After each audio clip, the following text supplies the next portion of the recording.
Okay students, so our question is what happened with dipole when we put it under external electric field। और इस lecture में आज हम जो बात करेंगे उसके बारे में ही बात करेंगे, क्या होता है जब हम डाइपोल को एक्सटर्नल इलेक्ट्रिक फील्ड के बीच में हम रखते हैं। देखो एक बात हमको मालूम है कि इलेक्ट्रिक फील्ड टू टाइप्स की हो सकती है, या तो यूनिफॉर्म होगी या तो नॉन यूनिफॉर्म होगी। तो सबसे पहले हम यूनिफॉर्म फील्ड में अपने डाइपोल को रखेंगे और देखने की कोशिश करेंगे। क्या देखेंगे कि अगर हम डाइपोल को इसमें रखेंगे तो क्या होगा, क्या उस पर फोर्स लगेगा, क्या उस पर टॉर्क लगेगा। क्या फोर्स और टॉर्क दोनों लगते हैं तो डिफाइन करेंगे कितना लगेगा। तो इस लेक्चर में हम यही सब बातें करने वाले हैं। तो शुरू करते हैं हमारा लेक्चर। चलो सबसे पहले हम अपनी यूनिफॉर्म फील्ड को इस प्रकार से डिफाइन कर देंगे, बना लेंगे और हम मान लेंगे कि ये जो एरिया है यहाँ पर क्या है, यूनिफॉर्म इलेक्ट्रिक फील्ड है, जिसे हम नाम दे देंगे वेक्टर ई, जिसे हम बोल देंगे हमारे पास ई इलेक्ट्रिक फील्ड है। अब क्या करेंगे, उसमें हम अपनी डाइपोल को रखेंगे। देखो मैं अपनी डाइपोल को कुछ इस प्रकार से रखने वाला हूं। ये मैंने अपनी डाइपोल रख दी, हमारी इलेक्ट्रिक फील्ड इस डायरेक्शन में है। ये डायरेक्शन किसकी है, इलेक्ट्रिक फील्ड की। ये हमारी डाइपोल है। हमारी डाइपोल में इसको हम बोलेंगे प्लस क्यू, और ये चार्ज, ये पॉइंट यहां पर हमने रखा है माइनस क्यू चार्ज। देखो हम सब जानते हैं, क्या जानते हैं, हम सब जानते हैं कि अगर हम इलेक्ट्रिक फील्ड के अंदर कोई चार्ज को रखते हैं तो क्या होता है। देखो कोई भी चार्ज अगर इलेक्ट्रिक फील्ड के अंदर आता है तो उस पर फोर्स लगता है, और वो फोर्स, उसकी वैल्यू कितनी होती है, Q इंटू E। ये इक्वेशन होगा। अगर हम किसी भी चार्ज को इलेक्ट्रिक फील्ड में रखते हैं तो हम जानते हैं कि उस पर फोर्स लगेगा। कितना फोर्स लगेगा, F is equal to Q. तो अगर हम डाइपोल को यूनिफॉर्म फील्ड में रखते हैं तो ये दोनों चार्ज भी यूनिफॉर्म फील्ड में आ गए।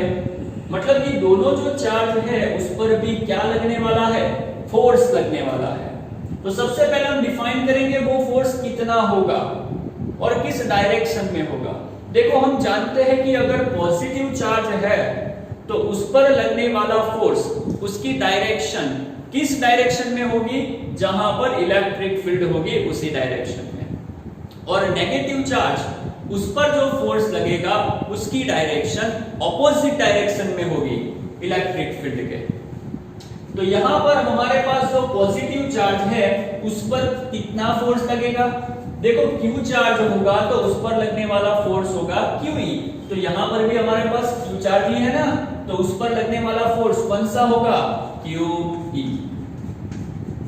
और उसकी डायरेक्शन कौन सी होगी, यही होगी, क्योंकि प्लस चार्ज है, पॉजिटिव है, तो पॉजिटिव पर जो भी फोर्स लगेगा वो इलेक्ट्रिक फील्ड की डायरेक्शन में होगा। उसी प्रकार से जो नेगेटिव चार्ज है उस पर लगने वाला फोर्स इलेक्ट्रिक फील्ड उसकी ऑपोजिट डायरेक्शन में होगा। और उसका मैग्नीट्यूड क्या होगा, उसका मैग्नीट्यूड होगा QE। जिस प्रकार से इसका मैग्नीट्यूड QE है, इसी प्रकार से इस फोर्स का भी मैग्नीट्यूड क्या होगा, QE। क्यों, क्योंकि दोनों जो चार्ज है उसका मैग्नीट्यूड सेम है, दोनों Q है, सिर्फ एक प्लस है और दूसरा माइनस है, लेकिन मैग्नीट्यूड तो दोनों का सेम ही है ना। अगर मैग्नीट्यूड दोनों का सेम है तो दोनों पर लगने वाला फोर्स वो भी क्या होगा, उसका भी मैग्नीट्यूड क्या होगा, सेम ही होगा। सिर्फ डिफरेंस किस में है, दोनों की डायरेक्शन में है। इसकी जो डायरेक्शन है, इस फोर्स की जो डायरेक्शन है इधर है, और इसकी जो डायरेक्शन है उधर है। पॉजिटिव, उस पर लगने वाला फोर्स इलेक्ट्रिक फील्ड उसकी डायरेक्शन में है, और नेगेटिव, उस पर जो फोर्स लगा वो इलेक्ट्रिक फील्ड उसकी ऑपोजिट डायरेक्शन में है। अगर हम उसकी डायरेक्शन को दिखाने की कोशिश करें तो यहां पर हम वेक्टर रख देंगे और यहां पर भी हम वेक्टर रख देंगे, और डायरेक्शन दिखानी है तो इसे हम पॉजिटिव अगर कहते हैं तो इसको हम क्या बोलेंगे, नेगेटिव। इस डायरेक्शन को हम पॉजिटिव मान लेते हैं तो इस डायरेक्शन को हम क्या मान लेते हैं, नेगेटिव। तो हमारी जो डाइपोल है उस पर दो फोर्स लगते हैं, पहला फोर्स प्लस QE, दूसरा फोर्स माइनस QE। ये दोनों फोर्स उसका मैग्नीट्यूड सेम है और दोनों ऑपोजिट है। तो अगर हम इन दोनों को मिला लें तो नेट फोर्स कितना आएगा, 0 आएगा। तो अगर हम इस केस में बात करें नेट फोर्स की, तो net force is equal to, ये दोनों इसको हम मिला देते हैं,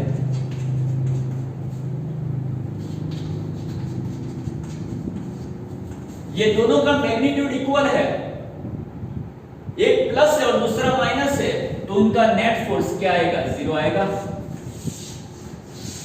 तो अगर हम अपने डायपोल को यूनिफॉर्म फील्ड में रखते हैं तो क्या होता है, उस पर लगने वाला नेट फोर्स 0 हो जाता है। अगर डायपोल पर लगने वाला नेट फोर्स 0 है तो उससे क्या होगा, अगर डायपोल पर लगने वाला नेट फोर्स 0 होता है तो आपकी जो डायपोल है वो ना तो आगे खिसकेगी ना तो पीछे जाएगी, ना तो आपकी डायपोल आगे जाने वाली है ना तो आपकी डायपोल पीछे जाने वाली है, क्योंकि नेट फोर्स कैसा है, 0। तो अपनी डायपोल जहां पर है वहां पर ही रहेगी, ना तो आगे जाएगी ना तो पीछे जाएगी। ये बात आपको मालूम हो गई। दूसरी बात, हमने ये तो बोला कि दोनों चार्जेस पर जो फोर्स लगते हैं उसका मैग्नीट्यूड सब इक्वल है और डायरेक्शन ऑपोजिट है, इसलिए नेट फोर्स 0 होता है। लेकिन ये जो दोनों चार्जेस है वो एक दूसरे से सेपरेट है, मतलब कि जो दोनों फोर्स लग रहे हैं वो दोनों फोर्स, यहां पर ध्यान से देखो,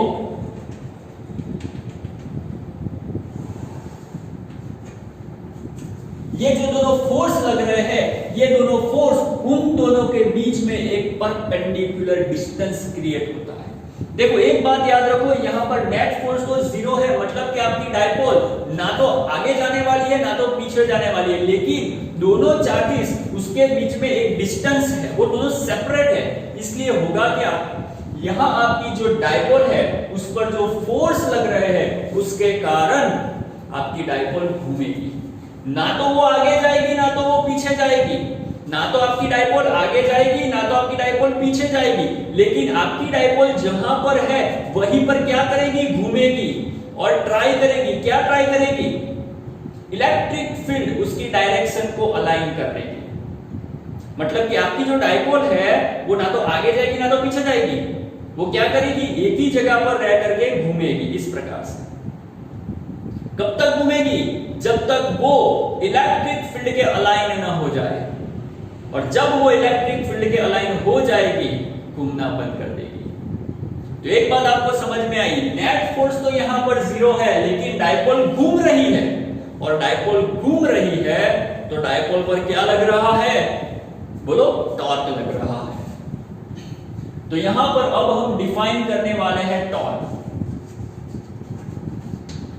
तो अब हम डिफाइन करने की कोशिश करेंगे टॉर्क को। तो फिर से आपको एक बार फिर से बोल देता हूं, क्या होता है, नेट फोर्स 0 मतलब डायपोल ना तो आगे जाएगी ना तो पीछे जाएगी, एक ही जगह पर रहकर घूमने वाली है। एक ही जगह पर रहकर अगर डायपोल घूमती है तो डायपोल पर क्या लग रहा है, टॉर्क लग रहा है। और अब हम टॉर्क को डिफाइन करेंगे। कैसे डिफाइन करेंगे, तो magnitude of torque,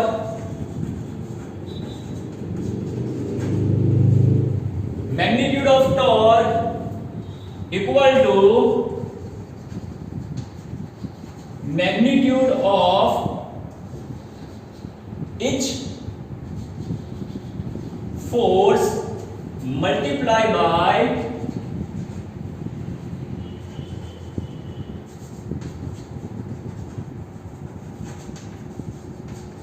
perpendicular distance between two opposite, या फिर एंटी या फिर ऑपोजिट लिख देता हूं,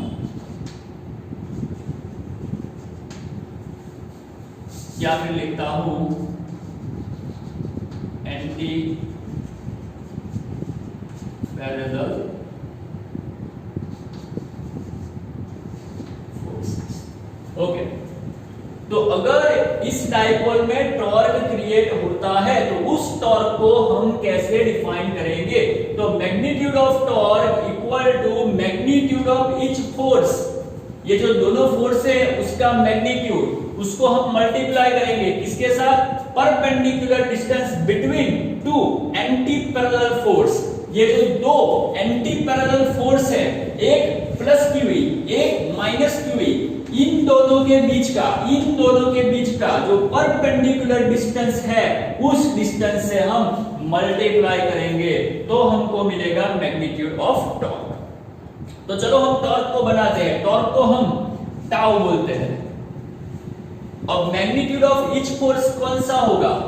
देखो, QE माइनस QE, इसका मैग्नीट्यूड क्या होता है? Only QE। तो मैग्नीट्यूड ऑफ ईच फोर्स हम लिख सकते हैं QE। उसको मल्टीप्लाई करना है किससे? Perpendicular distance between two anti parallel force, मतलब कि ये जो परपेंडिकुलर डिस्टेंस है दो फोर्स के बीच का, उसे हमें यहां पर लिखना है। मान लो ये एंगल थीटा है, तो ये एंगल कौन सा बनेगा? थीटा बनेगा। हम जानते हैं कि यहां से यहां तक का डायपोल का डिस्टेंस a होता है, यहां से यहां तक का डायपोल का डिस्टेंस a होता है। तो टोटल डिस्टेंस यहां से यहां तक का कितना हुआ? अगर हम इतना डिस्टेंस की बात करें तो वो 2a होगा। और अगर यहां से हम लिखने की कोशिश करें तो क्या लिख सकते हैं?